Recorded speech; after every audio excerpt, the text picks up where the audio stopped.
first like a short description about you and your career. Yeah. So what can you say? Who is Tamar-Kali? I am a performing and recording artist and uh, emerging film composer. I'm from Brooklyn, New York, and I started composing for film with in 2016, and the first film was Mudbound.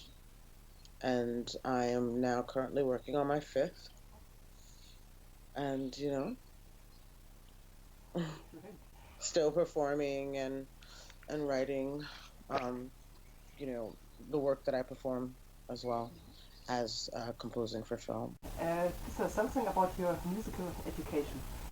Um, I'm a second generation musician. My dad was a bass player, so my first lessons were at home, and was singing before I spoke. So musical family and just my musical education primarily happened in the world and the practice of music. I learned some general music theory in high school. I was a choral classical singer through grammar school, through high school. I grew up Catholic, so my initial exposure to classical music anyway was as a choral classical singer. But in terms of the discipline of music, I really practiced it in the world.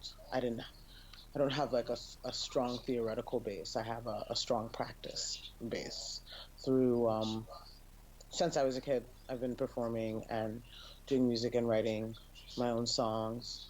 And then in my 20s, when I dropped out of college, I was an English education major. I just came back to the city and started performing in bands.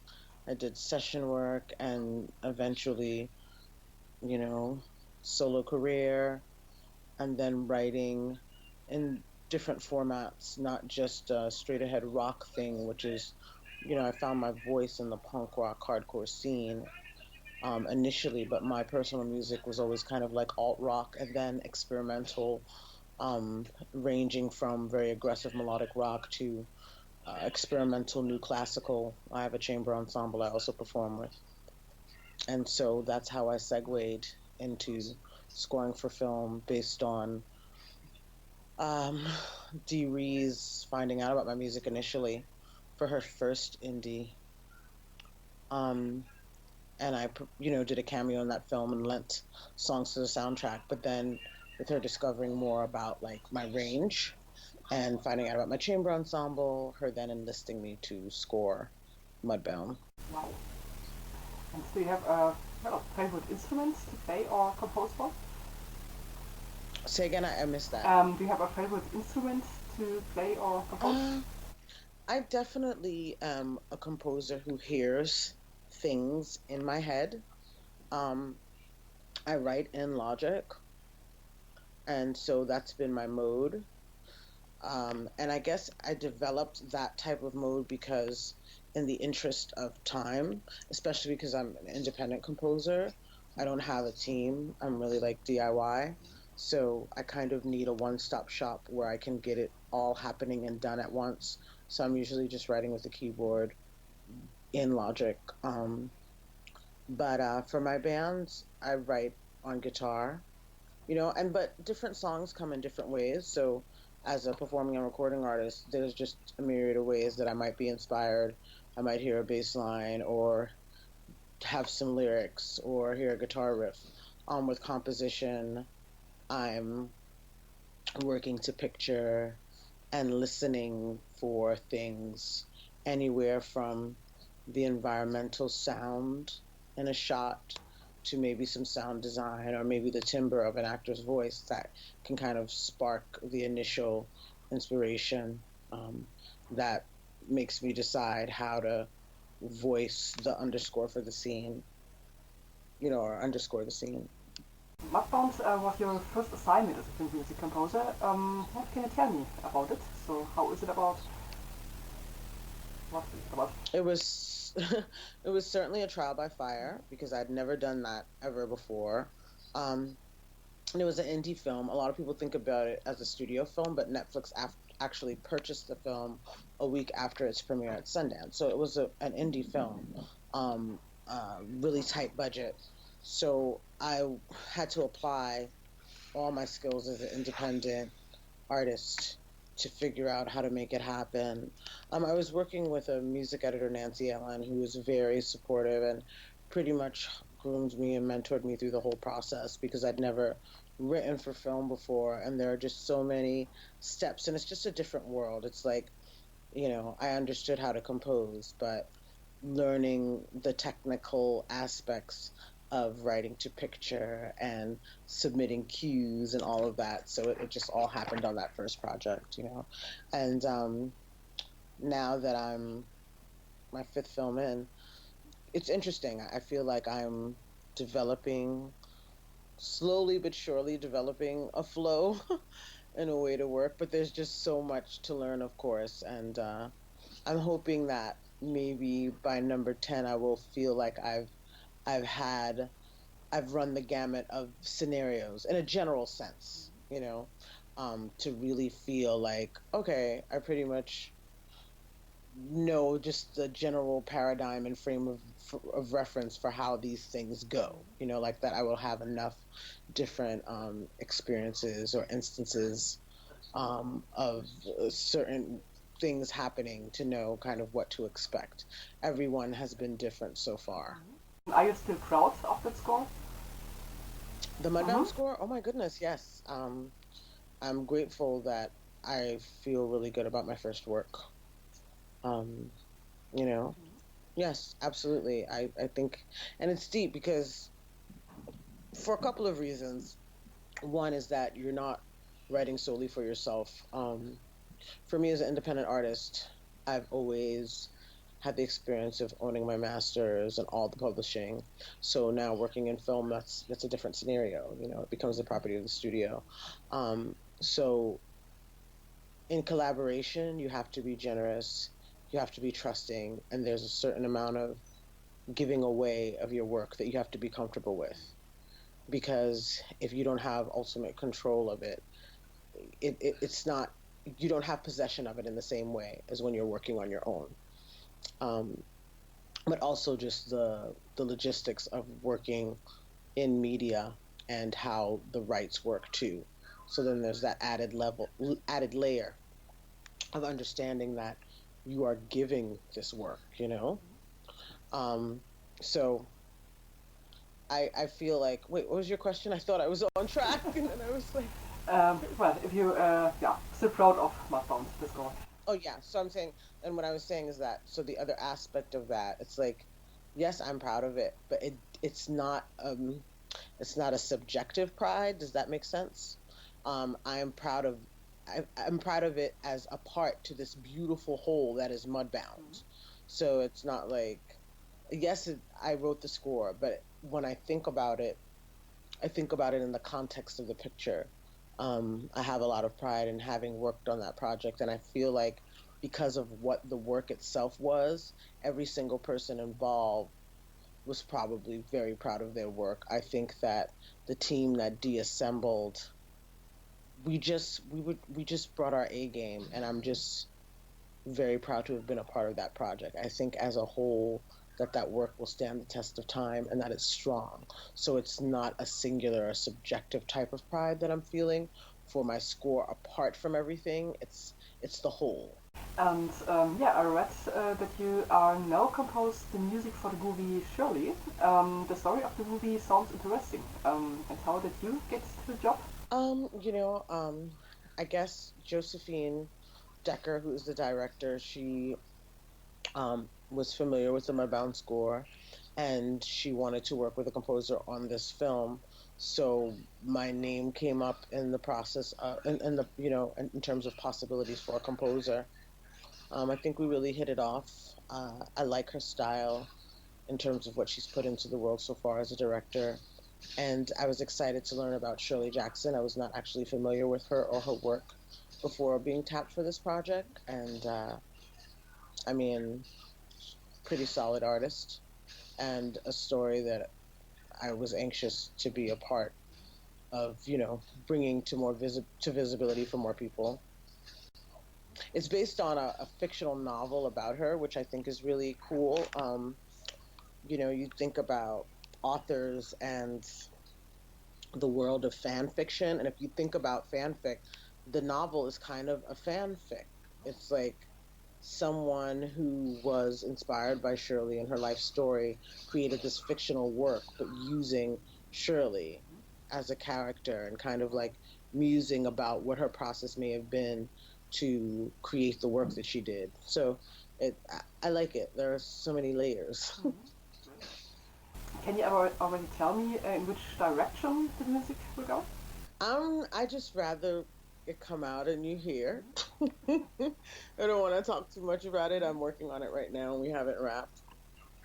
So it's that it's not done cooking. So Yeah, I'm looking forward to it. When you compose, what are the steps from the first notes to the complete score? so far in the projects that I've worked on, they've been like all in package deals. So outside of starting from composition, then I orchestrate my own work. I'll get a copyist involved and a contractor, and then record with the ensemble, and then mix, of course, and deliver. So I am handling all those aspects of the job, which for me is par for the course. Being an independent artist definitely prepared me for that. So in that regard, the approach is the same as my personal projects, and I'm glad I have those skills. And yeah, what do you think is the best thing about composing? Composing for film, the best thing about composing for film, I know it's cinema world, for me is the opportunity to collaborate with artists across different disciplines. That's why I like working in film. As a solo independent artist, it can be very lonely. And so having another means for collaboration is exciting for me. I think that when I work on a film, I come back to my personal work with fresh eyes and more skills. And I think that it sharpens my abilities, which is great. So the rigor of working on a film, I think, is very good for me in the long run in my personal work. Uh, so I love that, and just the different aspects, seeing it come to life. You know, I'm used to having music in my head and seeing it come alive, but then it's very singular. It's like performance, recording. But with the film, there are just all these different aspects, and you don't really know what it's going to end up looking like. Yes, you're working with the film, you're working with the picture, and you're creating music. But then once we go to the mix stage, and then they get the sound design and all the sound effects together, and you really see it on the big screen, it's not exactly how you would imagine. So they're just so many levels. There's so many layers, and each one gets revealed to you in the process. So that's very exciting because you feel like you know, but you don't really know. And so there are always surprises, things that you didn't notice before. And so it's kind of like the gift that keeps on giving, and that's always, fun. And is there something that makes it less fun for you? Um, the crazy deadlines and the crazy schedules, because, they talk about Hollywood being like, hurry up, wait, it's just like things will shift, and in the long list of things that need to be done in terms of film, music is in this very small, specific corner. So you definitely have to learn how to roll with the punches, and that can be challenging because, of course, the music is your world and that's all that exists for you. But it's maybe more than a drop in the bucket, but it's just one aspect of everything that needs to be managed for a film. So I think it's important to be able to be flexible, you know. But that can be challenging, How many time do you get for a project?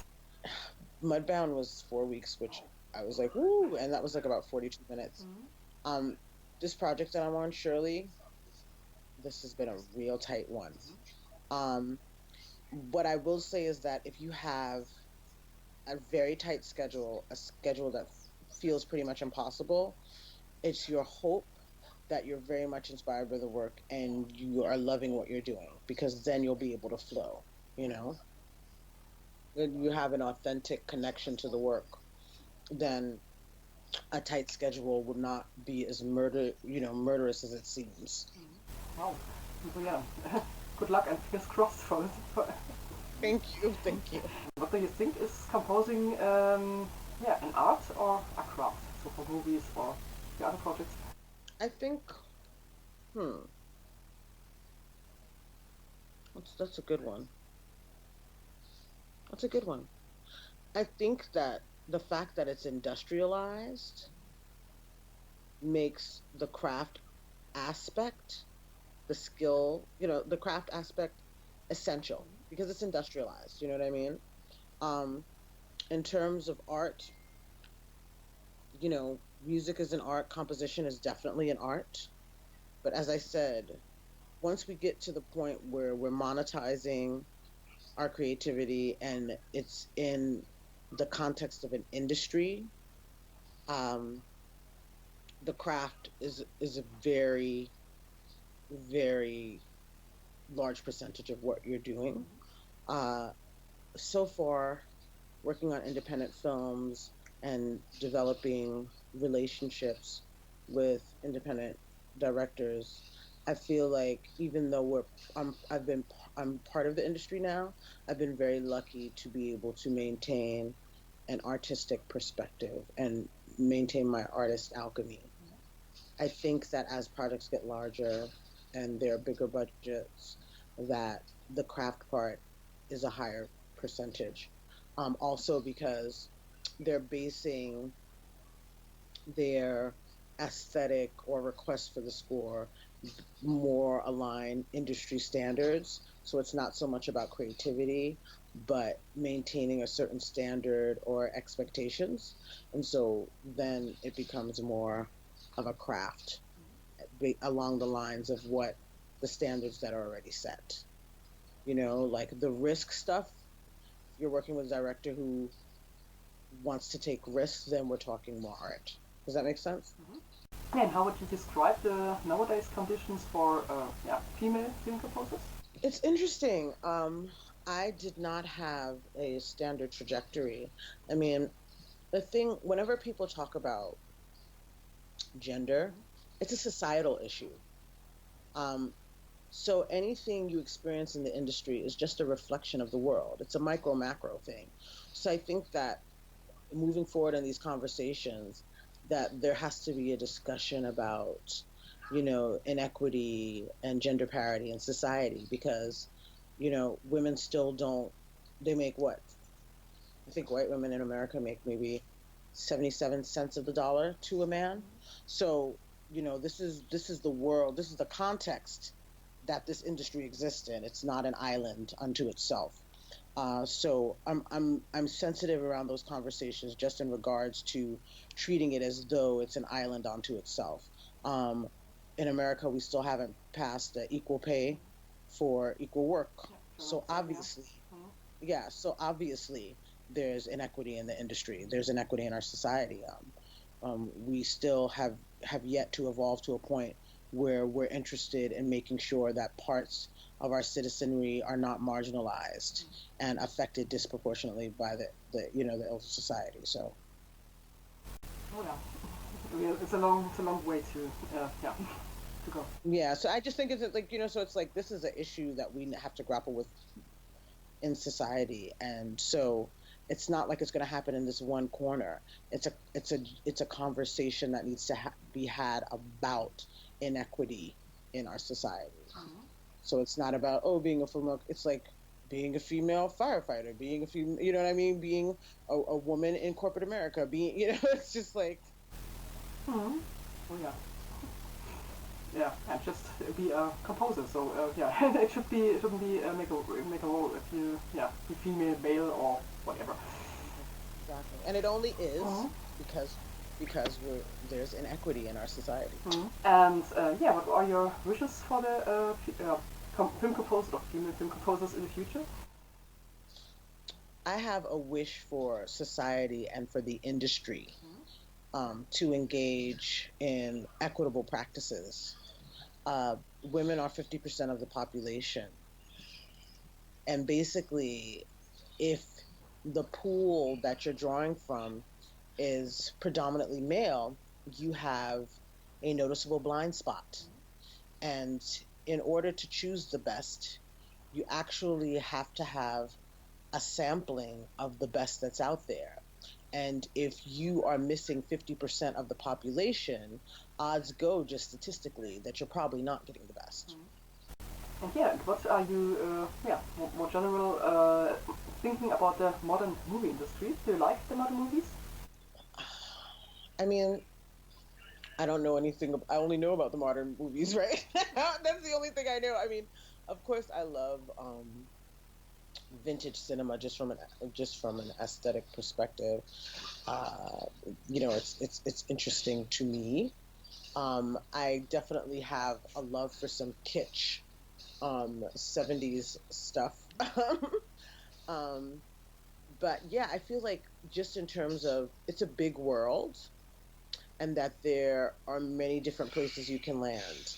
And I definitely have seen things that I enjoy. There are directors that I really think are amazing, and I'm excited about their work and what they're putting out. And then there's so many people I don't know about and I'm learning about. And so for me, the best part of it is getting to learn about the people I don't know about and being able to discover or be, turned on to more things that exist. Directors' names that I might not have heard, if a pitch didn't come through my agent or whatever the case may be. I wasn't familiar with Josephine's work, but now that I am, it's exciting. And I just love learning about new directors who have a unique and authentic vision and aren't afraid to push boundaries and really just be themselves in this, industry. And yeah, and what is your favorite movie or series of all times? That's a hard one. There are a lot of things I like. I do, of course, have a. There are certain things that are just nostalgic to me, And so, if you ask me like what my favorite movie is, I'm probably not gonna. What comes to mind is not from like a high cinema artistic perspective, but kind of like what I prefer to answer is what movies have I watched more times than I can count. Okay. And so that would be Robert Downey Sr.'s Putney Swope. That would be Brian De Palma's Phantom of the Paradise. Just super quirky. And Shogun Assassin, which is like the Wolf and Cub series. I forget the Japanese director who did that. So those are like movies that I've watched more times than I can count.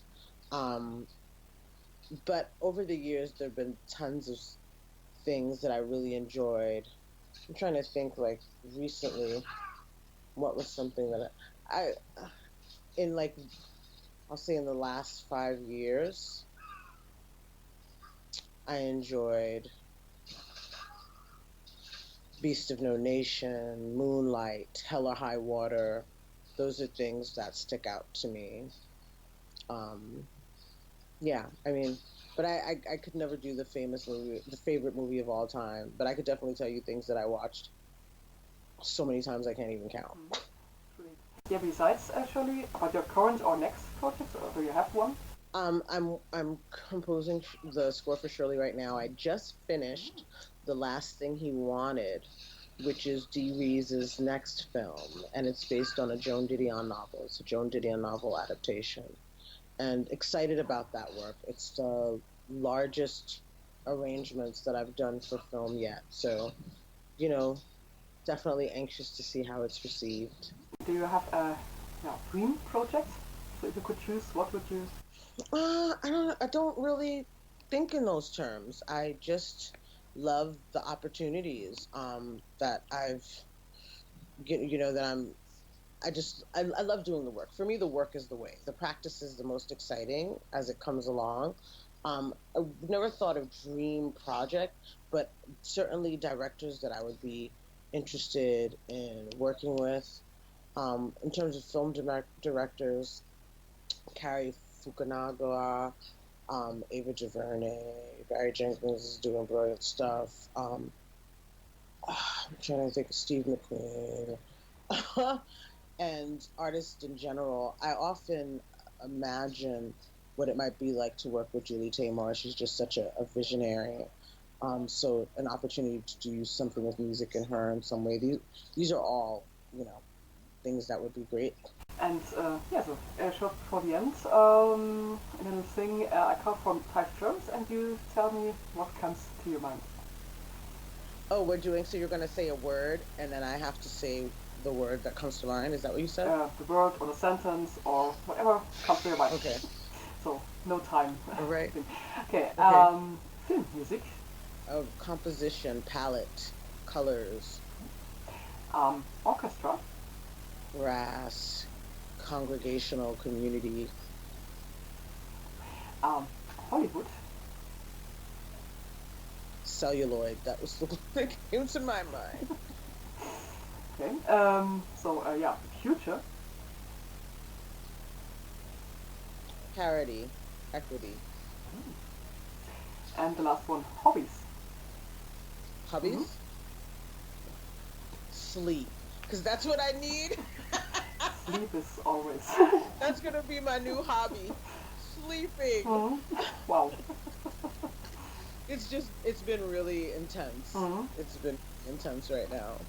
And so yeah, how long do you work at a day? I'm trying to switch it up because I feel that health-wise, before film composition, I was very active, and now I'm like very sedentary. So I've been getting different tips. I've been hearing about things that composers over time have done. So I'm trying now to work early in the day and then be done by afternoon and like take a long walk. Mm-hmm. These are some of the things I've been hearing about. It's very difficult, especially if I have a deadline for a project. It's like, it's hard to get my 3 swims. Like I like to swim laps, you know what I mean? I like to dance, but it's so hard for me to make a class if I'm working on a cue and there's a deadline. I'm not going to leave my rig and go to the dance class. It's just not going to happen. So, so what I've decided now is to just try to get in early and then just like go home because I want my brain to rest, and it helps with the creative process, especially when you've been writing for a really long extended period of time. Mm-hmm. So now my goal is to get out of the studio and just like walk a long way, like walk all the way downtown. Mm-hmm. I actually live in Brooklyn and not Manhattan. My writing space is in Manhattan. So that's my goal, just to write in the morning through the afternoon, mm-hmm. and then to like have a nice long walk and then go home and then start over again. So I'm trying to figure it out. And if anybody has any knows the secret, I would love to hear it. Mm-hmm. I don't know it, so yeah. But when I hear it, I'll let you know. Thank you. And so, yeah, that was it for my questions. And yeah, thank you very much. And I thank you for being so understanding with my tardy calling in. Mm-hmm. No problem. And so yeah, good luck and more. Yeah, good luck with to sleep and other projects. And so yeah, I'm looking forward to it. Thank you. I look forward to the article. Yeah. Have a good evening. Yeah, you too. Bye.